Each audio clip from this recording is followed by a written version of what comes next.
Okay, good morning. Good morning.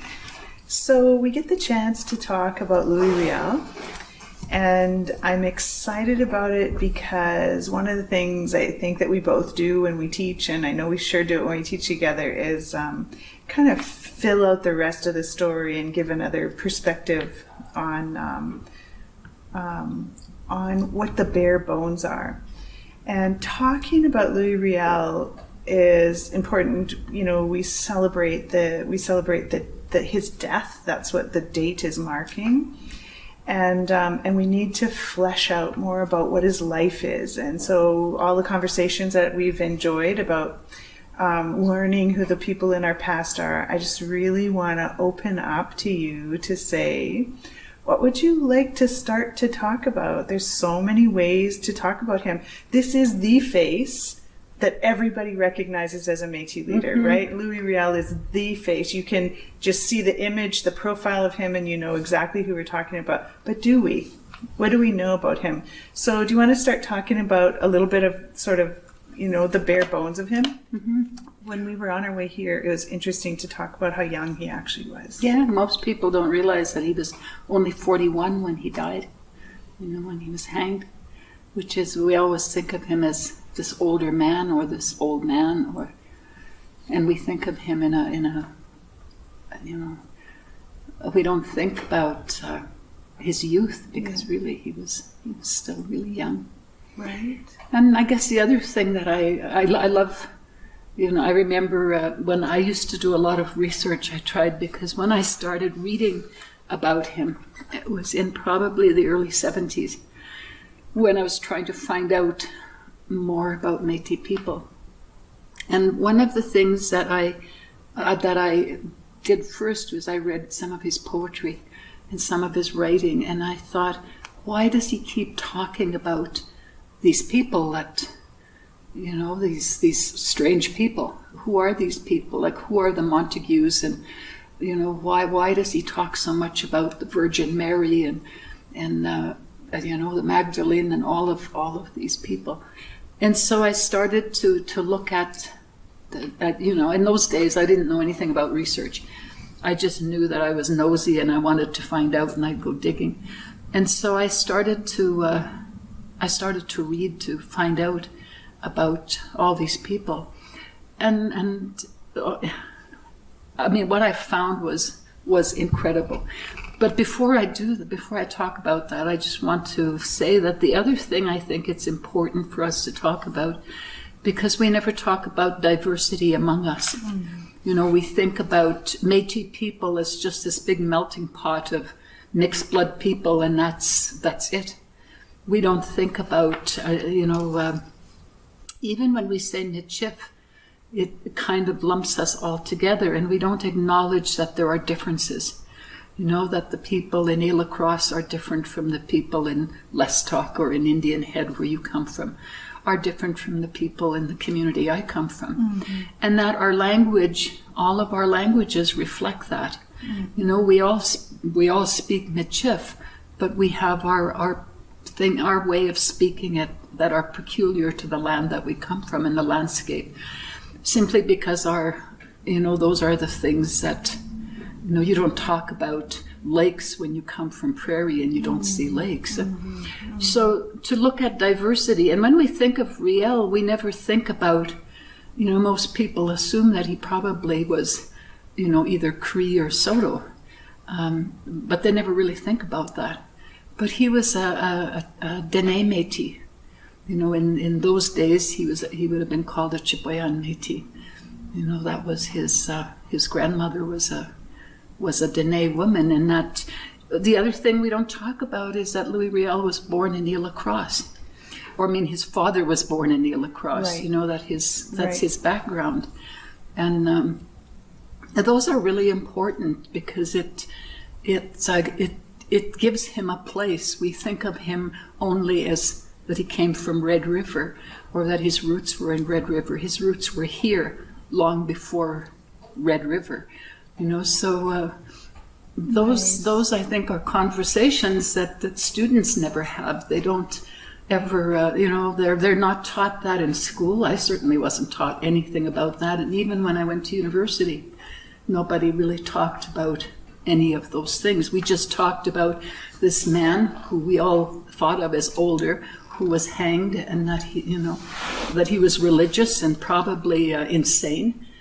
But we never had critical conversations about him. Who was he? What were his roots, his ancestry, and his language, and all of those kinds of things. So diversity is really important, because then it shows us that we're no different than the land we live on. That there's all kinds. When you go into a field, there's all kinds of flowers, and that's an example of that. We're surrounded by that in Christie's art, especially. And that was his vision, that we'd be able to live together. And you're an Irish half-breed. I'm a Scottish half-breed. My mother was a French half-breed. My dad was a Scottish and Irish half-breed, and so there's all of these. There were Métis people, there were Michif people. Métis is a fairly recent word.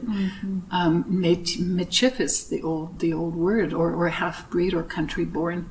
So those are things we never talk about, but we're really quick to talk about identity, but we don't talk about what identity means. What I love about this is what I watch you do with the students all the time. And so, Maria really takes the time for the students to say, locate yourself. Like, who are you? Where do you come from?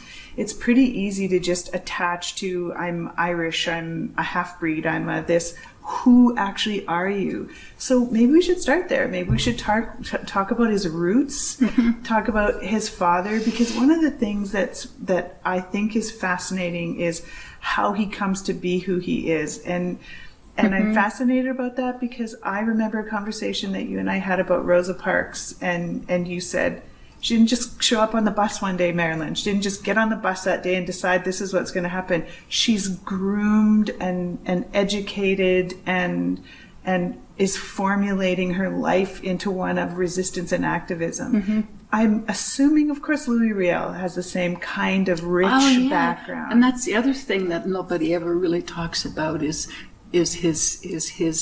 his activism, his politics. Where did that come from? When you read history, which was written from a Western lens, we think of this guy that was really poor and probably uneducated, and he ends up in Montreal, because the church decided they were going to educate him and make him a priest. But we don't know anything much about his family.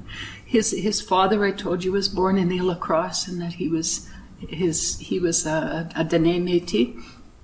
But we also, his mother was Julie Lodge-Modier, and she was the first white child that was born in the prairie in the West. Her mother was the first white woman. She was married to a French-Canadian voyageur, and she was from Montreal, and her family were those women that were sent from during Champlain's time. She's a descendant of those women that were sent here to marry. Anyway, they ended up in the Fort Edmonton area, and that was where Julie spent part of her life. A really close friend of mine, Phil Fraser, did the first movie, a feature film, and it was called Marianne, and it was about Louis Riel's grandmother. That was Tantoo Cardinal's first part, and Gordon's as well. Well, not Gordon's, but it was Tantoo's first big feature film. But anyway, his father was educated. He was educated in Quebec and started out to be a priest. And then he didn't like it, joined the Hudson Bay Company, worked for a time with Hudson Bay, and then left it and settled, came back and settled in Manitoba, married Julie Lodge-Modier there.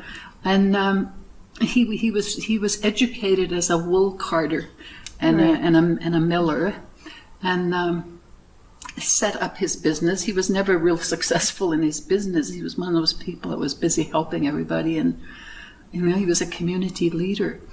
And what I found in my research was that he was really loved by his community and respected because of his, when we talk about nationalism, Métis nationalism, we really never talk about, we always think it started at this period when really it started long before then. And he was already organizing and working with people, he and many other Métis people, so in the early 1940s. So by the time that the Sayre trial happens, Louis Riel Sr. is the one who comes with they say approximately 400 or 500 armed Métis and surround the courthouse and scare everybody so bad in there. And that was, that was part of that was the free trade movement, the beginning of a free trade movement in Canada. They broke the monopoly that Hudson Bay had in the country. They weren't able to trade in furs or anything except with Hudson Bay, and that trial was what ended that monopoly for Hudson Bay. So the Riel Sr. was not just a community leader. He was an activist and a nationalist, and was one of the founders of that Métis nationalist movement. And the building of nationhood. So we've got free trade, which is something that we're talking about all the time here. This is not a new concept. We've got free it's not something trade. Mulroney come up with. and so there's we've got this fur trader. We've got somebody who also went into the priesthood and then came out of it. Then he takes up some military role. Mm-hmm. It's interesting, when you look at the Sayre trial and what you told me about it in terms of all of the people on the outside really protesting. And when you read the accounts of it, it's like they were given leniency, and so they didn't hang him. They find mercy. Mm-hmm. And then you move into the rebellion after that, where there's no mercy, and we'll get into that a little bit later. But the writing is, we don't teach these half-breeds who's in charge here. They actually think they win when he's not hanged. Mm-hmm. And there's a celebration. So that's Louis Riel's father, Louis Sr., that's involved in that. Right. Okay. And Riel, went away to university and went to a seminary. He was sent into he was in the and I can never pronounce this properly, Sulpicians, into that cemetery. And it's really important to note here that seminary and that order of priests were a really old order. They were the oldest order in the Catholic Church, and they were mystics. Originally, that was what they would do. They would go away and fast and have visions, and they believed in prophecies and all of those kinds of things. So that was who he was educated by. So having visions and having mystical conversations was not unusual for that order. They had been doing it for over 1,000 years. So that's something to remember. The other thing is that Riel started to write poetry. Yes. First of all, he studied literature, languages, and science, and philosophy. Those were his main, but especially philosophy and languages is what he really excelled at. But he started to write poetry. And who's influencing him? Well, at that point, nobody was. Well, probably somebody in the order maybe was influencing him, because if he were doing languages and literature, he would have been reading poetry. But by the time he was in his late teens and thinking about leaving the seminary, he was already writing a lot of poetry. And at that point, I don't know how he met him, but he was being mentored by a man called, his last name was, I did it in here somewhere. He was... Marie-Louis de Prat-Lamartine? No, that was the other one. The Franchette. His last name was Franchette. He was oh yes, Louis Honoré Franchette. Yeah, Playwright, Louis. political activist. He was a political activist, Okay. a playwright, and he also ended up sitting as a member in the House of Commons in the late 1880s. He was a liberal, but when Louis met him as a young man, he was just one of the artists. So you think about this young man writing poetry. He starts to hang around with artists in Montreal, and he meets somebody like this man who was already a famous poet and had won all kinds of awards internationally. Mm-hmm. And the man starts to mentor him because he liked his poetry. And they become good friends. But more than that, he wasn't just an activist and a poet, this Franchette. He was also an activist. He was a political activist and worked to make change in the country.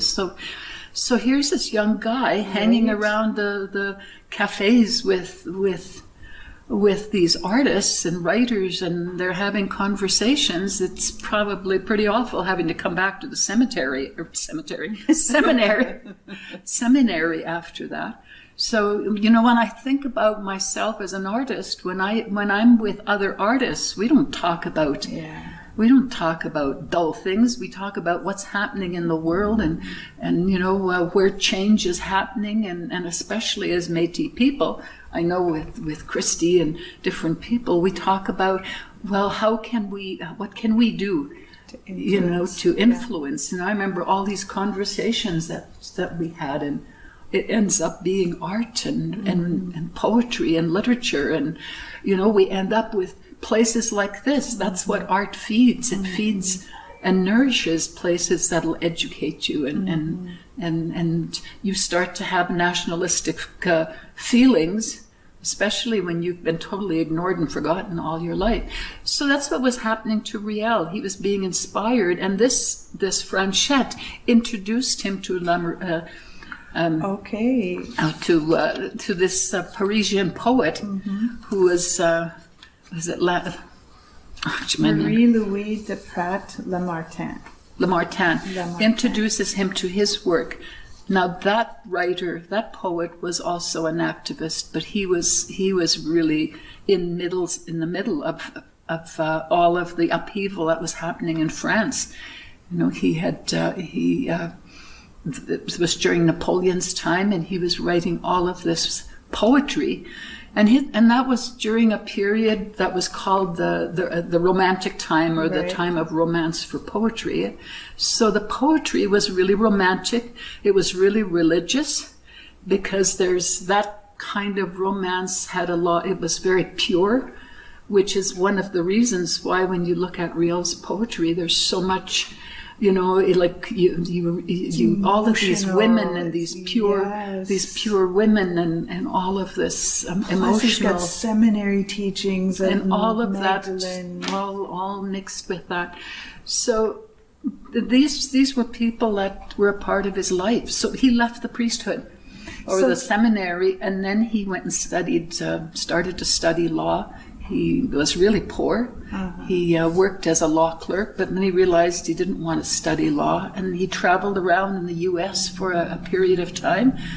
And he wasn't traveling around as an exile like he did toward the end. He was traveling with artists and meeting their families and staying with them. And there's documentation of this. So, see, I get so excited. Can we put all these ingredients in front of people so the students are hearing what you're saying? Coming from this family, father's an activist, mom is one of the first white women born really in educated. the North. He's educated, his parents are educated. They're also of the land. There's 11 children. He's one of 11 children. I think you told me. He was very close to his sister. Right, his sister. They were almost the same age. Her name was Sarah. She was also well educated. She was sent to Montreal to go to school as well, which was almost unheard of for Indigenous young women. For young women. She ended up becoming a Grey nun, and then she came back and she taught. She also taught literature and languages. Those were her two specialties. Then she decided to become a missionary, and she went back to Ile-Crosse because that's where her roots were, her family's roots, and she wanted to work in that area if she was going to work as a missionary. And there's all kinds of letters that went back and forth between her and Riel. They were really close.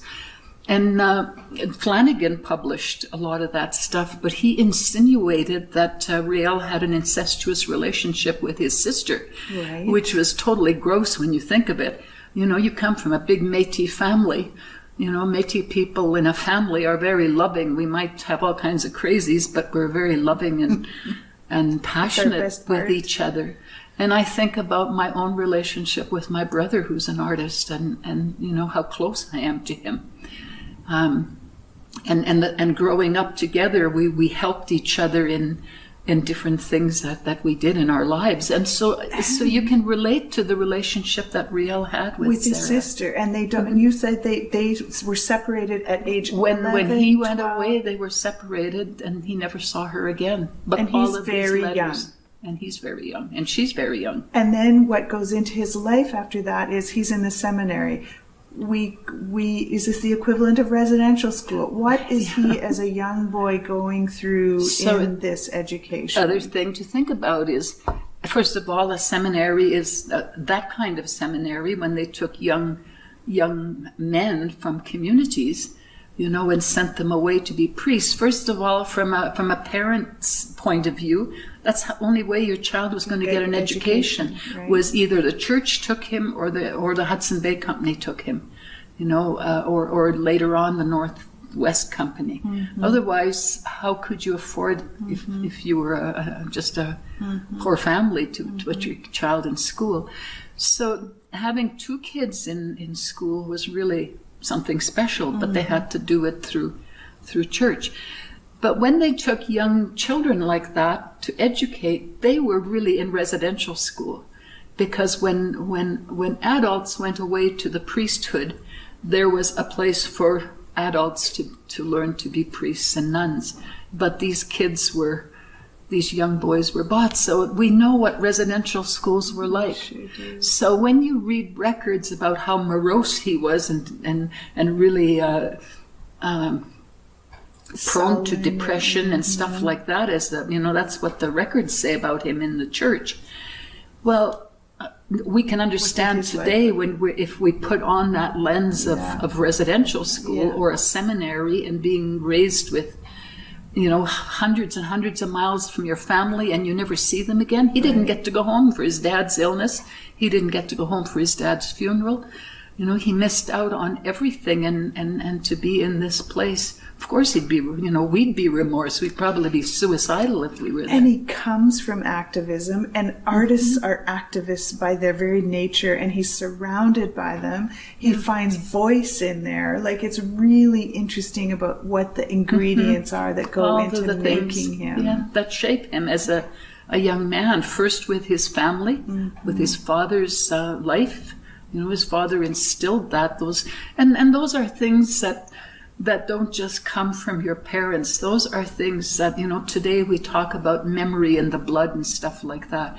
There's a lot of things that we end up doing, you know, like you look at all of this work in here and you think, you know, this is amazing to be able to collect this work, but I'm willing to bet anything that Karen's family were probably pack rats. You know, they probably collected all kinds of, somebody in her family collected things that were really precious. So you end up inheriting that. I remember when we were doing the research, Cheryl and Brenda and I on Cheryl Troop and Brenda McDougall and you. When we were doing the research on oh my gosh, the community just outside of the road allowance here. Yeah, the Round Prairie. Round Prairie, when we were doing Round Prairie research at university and setting up that course, that was one of the things that we found that was really amazing. When you started to look at families, if somebody was trading horses 150 years ago, they're doing, their work is very similar to that. And when I look at my own life and as a writer, and I look at the history of my family on my dad's side, you know, in Scotland, they were publishing books. There's a library with lots of books in it. and they published when they came to Canada. The book about the Plains Cree, that was written and just republished. What was her name? This is terrible. When you get old, you can't remember anything. But anyway, but she would have been a great aunt of mine. So these kinds of things are things that you don't just inherit from your, you learn at the kitchen table or from your parents. They're things that go way back, and they're part of what shaped your ancestry in I love that. In life. And I know I've heard you talk often about Edward Ahenecue, and talk about just how that continued on in terms of mothers encouraging their children to go get education. Of course, women weren't encouraged to do that, so it is rare. Sarah was part of that, but this whole movement of mothers, you talk yourself about your mom getting books brought by bus, once a month. And so what's the mother's role in going, how do I set you up best to be informed and make decisions and be independent and have value? Métis people totally valued education, any kind of education, whether you were being educated by your Indigenous grandmother in cultural ways or being sent away to school. I mean, my parents were really poor. We grew up on a road allowance because during Riel's time, there were more educated people. Wow. During my generation, there was less because of colonization, and also because of the resistances and the roles that families played. Yeah.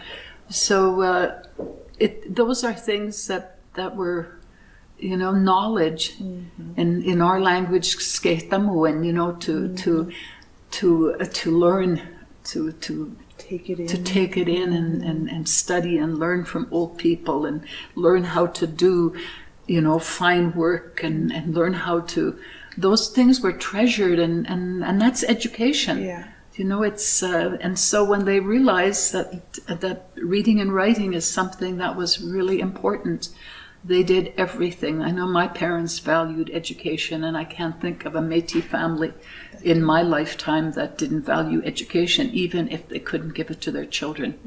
Yeah. My dad couldn't read and write, but he did everything to make sure that we had books, that we had, that my brothers were able to paint and do the kind of work they want. And as a result, we write, we paint, we make films in our family. Which is all part of his life, that you're bringing us through his childhood, his teenage years, what's influencing his father's military work and life, and now he's starting to become an adult. Now he is an adult.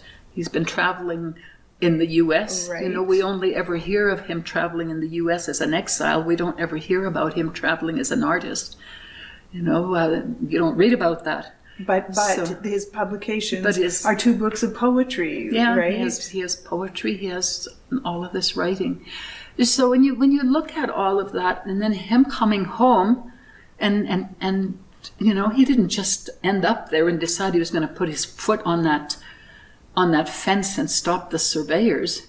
He had been groomed for this for a long time. Maybe he didn't realize it, but it all came together, and the kinds of teachers he needed came in and out of his life until he came to Red River, came home and did that. And yesterday I was thinking, because I really thought about how am I going to talk to students about this, because for me, we don't have enough conversation in our community about. We only look at things through a political lens, and in Saskatchewan, we're probably one of the few places that look at it through a creative lens because of GDI. But when you look at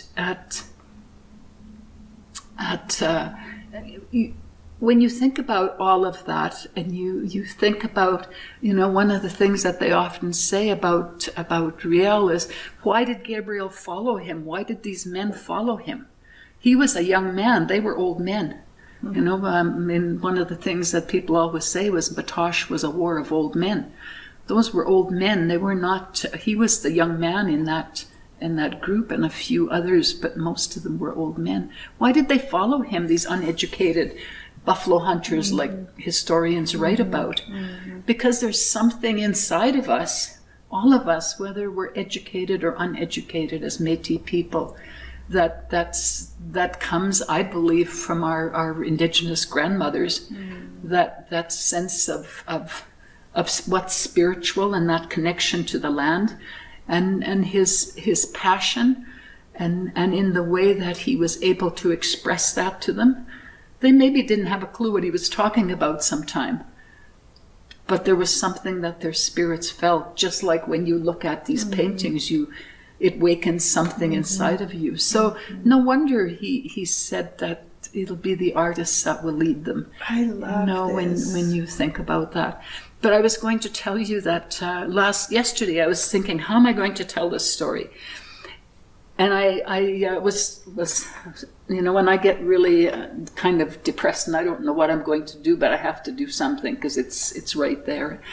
I was surfing television on cable, and there was a movie called In the Name of the Father, and I thought, that's interesting, because I believe that sometime somebody will come to you in an odd kind of way. And so I watched it. And it was about the Irish Republican Army, who were also a part of Riel's life. If you're traveling as an artist and you're hanging out with artists, and especially in the US during that time, Ireland is full of art. They love poets and singers and storytellers. That's who they are.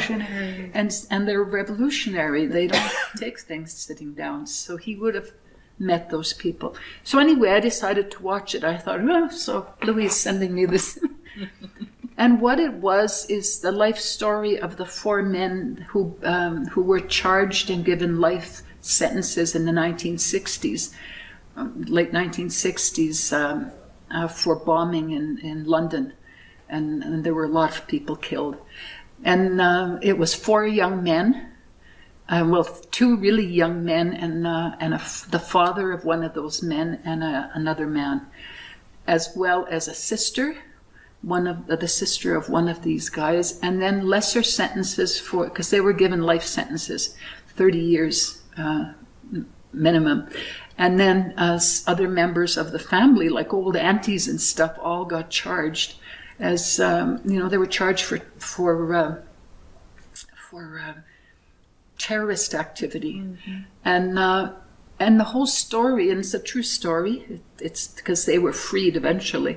A young woman lawyer came along and then just worked for years. They served 15 years before she was able to free them, and it was only because she found something in the police records. But anyway, to make a long story short, they're freed, and now they're able to tell their story. But the whole film was about how the British government set them up when they knew they were innocent. And that young lawyer, after nearly 10 years of digging around, one day ends up in this case with this file that says not to be shown to the defense. And she pulls that one out and looks at it, and it's how they were set up and framed. They were all totally innocent. They had moved to England to get away from what was happening in Belfast. And so when I was thinking about that, because it showed their lives and how they lived, and I thought, that's what happened with Riel. We were taught, historians, who tells our history? Yeah. Until very recently, we were the only ones that told our history. I mean, we weren't the ones who told our history. Yeah. And so it's told through the eyes of the English.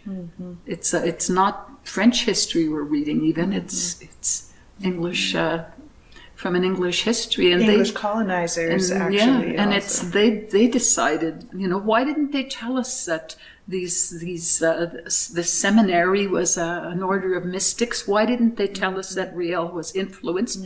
This is common knowledge. If you go, you don't have to dig very far to find it. Years ago, when I found it, I had to dig very far, but today you can Google it. It's all there. You can Google those artists that mentored him. And if you Google Louis Riel, you're gonna find the trial, the most famous trial in our country, that's reenacted over and over. You're gonna hear he's crazy, but you're not gonna hear he was intelligent, he was a leader, he was groomed for and that this. he wasn't crazy. He wasn't crazy. That he maybe suffered depression, but who wouldn't? If you think about all of the odds that were against him. But the other thing is that we're also taught in our schools, because those are colonizer schools, that he was this lesser than human being almost, and that he was insane. And we should be ashamed. And we were taught that we should never do any critical thinking. We should never do any analysis. We're not encouraged or taught how to do research, because the less we know, and for sure we were taught that we had to be quiet and put the fear of God into people by hanging and imprisoning their leaders. They're not going to say too much. So it's only been really recently that people have started to do that kind of research. There's a really good book that's called, and this sounds really crazy, and some people did tell me I was crazy. In fact, my late husband threatened to, well, I won't say what he threatened if I was going to talk about it anymore. Oh, yeah. But there was a book called Holy Blood and Holy Grail that was published in the 1970s by two BBC journalists who started out to do a documentary and ended up finding all this stuff, and they did research, and the book is thick. It was banned by the Catholic Church within a month or so after it came out, but it ended up being a bestseller because of that. But in there, it talks about every single one of the things that Riel writes about. And when you start to look at the names like the Montagues and stuff, you find out. Remember I always talk about word bundles? That, okay, take Riel, and then you make a big bundle, and you end up with all of this stuff in there that you can find out about him. But you find out that where did he learn these things? Why was he writing about them? People said he was crazy. That's why he was writing about them. You don't write about stuff that happened in European history in the 1700s or in the early 1800s, if you're crazy. You don't, if you're an insane person, that doesn't happen. So I don't remember where I was going with that, but so who's he writing about? The Montagues, and they're in this book. And all of these people were in the book. The book was banned. Anyway, I bought it because if a book is banned, I want to know why. And I read it, and I thought, oh my God, this is all the stuff that I found about Riel. And I won't tell you how it ends, but it's pretty amazing, because it goes from the Holy Lands, from the time of Christ, goes all the way to France, ends up in Ireland, then ends up in Canada. And it talks about just about everything.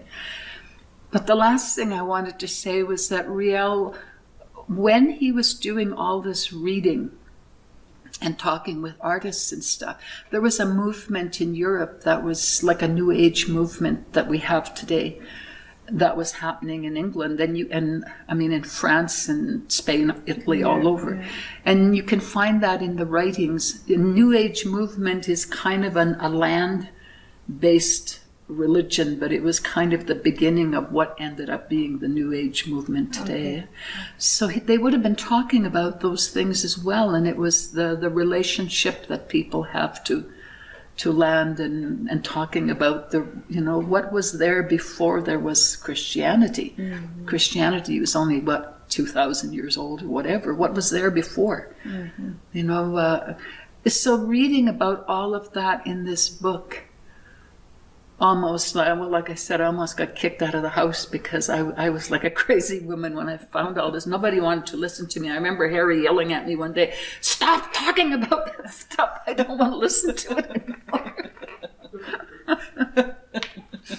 But anyway. So interesting. And we come to a point, you and I had a conversation earlier about Harold Cardinal's research when he was doing his PhD. And it's, in the era of, we're starting to talk about Aboriginal title, Indian title at the time. The litigation is coming up, and the rebellion's coming up. Louis Riel is made an example of. So after the Sayre trial, when they don't hang him and everybody thinks it's a win, we've got now examples of Louis Riel being publicly shamed, a huge trial, hung, and then we've got Indian chiefs being hung in front of school children. And so this whole making a statement about you settle down and calm down, or this is what will happen to you. And so making an example of our leadership, and then saying, and he was crazy, and he was this, and he was, and putting the shame on top of all of it. And I'm raising that at the end of this because the November 17th is what we're talking about, and the death of a leader. We could have gone in 1,000 directions from this. We could have talked about his wife. We could talk more about his mother. We could certainly talk about his sister. We could certainly talk about his poetry and all of those pieces that actually bring him to a place where he has voice and passion and charisma and all of the things that, should he be pardoned? Shouldn't he be pardoned? All of the stuff that you can Google and find out. But you've spent so much of your research looking at. This is what I was looking at in the 1970s and 80s, and it was one of the things that I was almost ostracized from Indigenous organizations, because I kept bringing this up and saying, "Look at you guys, this is all the stuff," and nobody wanted to hear it. Wow. Probably sounded crazy, but it's not. Once you start to educate yourself and you do some critical thinking. I was lucky that I was mentored by people like Jim Brady and Malcolm, who really believed in having conversations and asking questions. And I had a great grandmother that was like that. And you don't always ask why. Why did that happen? Who is that person? And being able to do that. But what I wanted to say is that what we were educated to be quiet, we were educated to be dependent. And it's only been recently that we're starting to, and as Métis people, that wasn't as binding as it was for First Nations people, because we weren't all forced to go to residential schools. And especially for Roadlands people, because we didn't live in missions, we were out there, scraping a living off the side of the road, and almost. not even allowed to go to school. And not even allowed to go to school until more recently. So it's and even today in our school systems, we many of us become lazy. We don't want to go in. How many people are going to sit through an interview like this and listen to it, and pay attention to it. This is the kinds of stuff we should be teaching in school, that when you're going to look at somebody's life, you don't look at just what in a place like this, the people who had power over you have to say. You look at what everybody else had to say, and what was the whole life of that man. And that was the whole life of Riel. His life wasn't after he died and he was declared insane. It's not what the church said when they tried to get rid of him. His life was huge. He had a huge life for somebody so young. And that's, I believe, what the old people knew, and that was what made him the hero that's going to be there for us forever and ever. And I really, for those of you who are going to university, and you're looking for, what am I going to write about if I'm doing my master's or my PhD? Well, how about somebody doing research on that kind of stuff? Don't talk about his hanging or anything else. Talk about his life. Who was this man? What was his life? Who was his mother? Who was his dad? Who was his family? And who influenced him? I know that if I knew what I knew today, I would have written that book a long time ago. I've got piles of stuff that I just notes that I wrote because I didn't know about footnoting or anything else. I was just collecting things. And I'll add another piece to that research. One of the things that I've watched you teach over and over is to take the writing of Indigenous writers at the time and unpack it. Why did they say it like that? Why did they mention this person? Why are they telling that story? What are they allowed to publish? What's going to be passable? What's going to be, and really dig underneath that. And when I think about in my own life as a writer, my book was 22,000 pages. You know, we ended up with less than 200. 2,200. You know, and there were things that were pulled out of there because my publisher just thought it was better for me not to talk about that, you know, to protect themselves from a lawsuit and whatever. So, and I think about, you know, I looked at the writings of Edward Hennique because that's part of my family, and you know, there were things that he had to do in his writing because he wouldn't have been published. And you look at the writing of writers and artists going back even further, they had to say things and pretend to be something they weren't. And in order for them, like they almost had to use coded language. In fact, some of them did. And Edward Hennique certainly did that. And sometime, you know, he would put a Cree word in, but the Cree word had a whole bunch of stuff. And when you're taught by elders, whether they're old Cree people or old Michif people, you're taught that one word has lots of meaning. That's why you're taught to be careful what you say. So imagine this poet with more than one language. What's he hiding in his poetry? What's he storing in there? And why don't we analyze that and look at it and talk about it the way that we do other people's literature? And in our own schools, it's one of the things that we should be doing, I think, in Gabriel. Absolutely. You know, I mean, in Sumtep, is if we're going to take Indigenous literature, to look at his work and examine it. What does this really mean? What is he really saying to us here? Why is he using so many images about women? You know, when you think about how women have been so pushed into the background, when we know that leadership in the community comes from women, and that we have these things, all of this treasure because of women. You know, why I don't know, there's just so many whys. Right. And you can find that in the old writing of most older artists that came before us. And Riel was an artist, he was a poet. And he saw that. He saw, I love the piece about the mystic practice that I was not aware of, because that speaks to my heart in a big way. And it spoke to mine because I've always been, my grandmother and my great-grandmother believed in that stuff. My mother was a Catholic and she believed in that stuff. Right. You know, the Virgin Mary comes to people. Look at Ela Cross, we're all sitting outside their greenhouse a few years ago because somebody had spotted the Virgin Mary. We haven't changed very much. Right.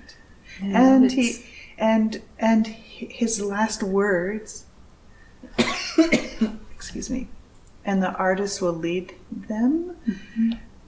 You know, that's one of the quotes that everybody knows comes from Louis Riel, who was an artist, who was inspired by artists, who gets the work of artists as inspiration and knowledge keepers, and just seeing him as a seeker and not just this military activist leader is really inspiring.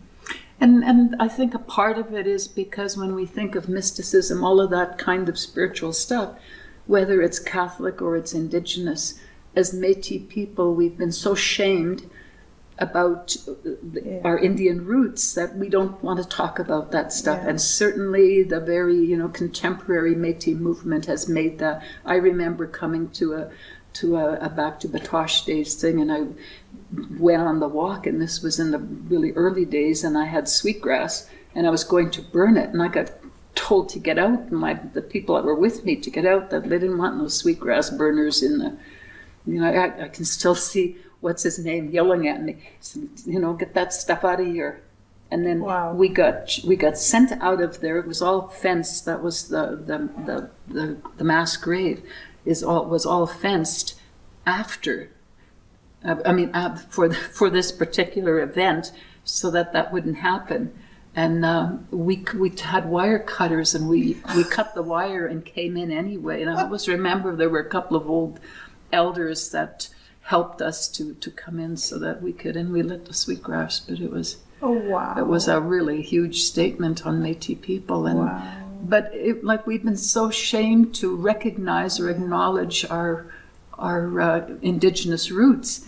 And that's not by our own people. Most of that has come from our leadership. And in one way, I understand that because we've been so left out that, it's always First Nations people that everybody looks at. And when you go back to culture, everything was made more glamorous. The things that they did were more wonderful than what we did.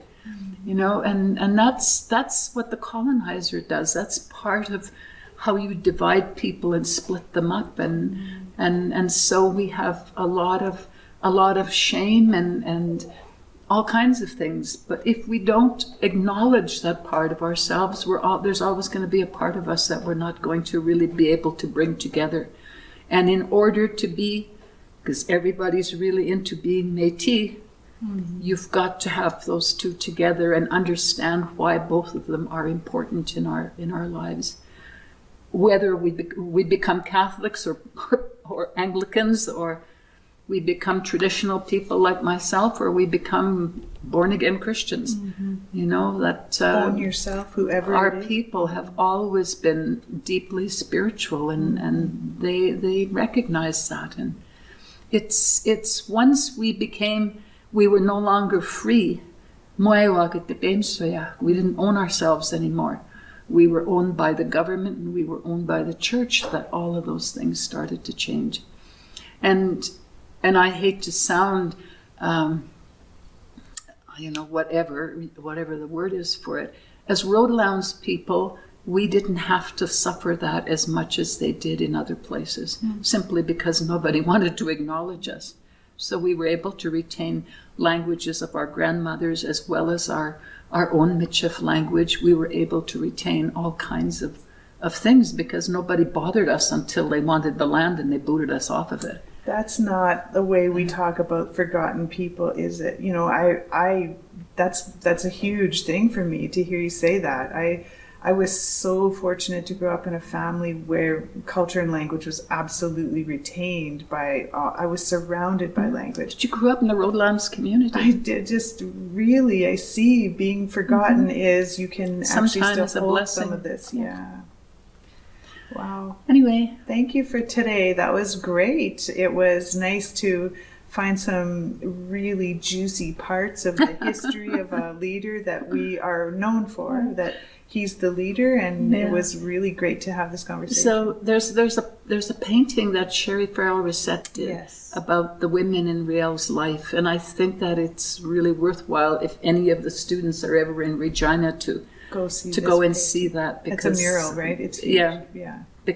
And ask the question, why were these women so important in his life? Why are women so important in the lives of Métis people? We would have nothing if it wasn't. Women are the heart of our nation. So thank you. Thank you.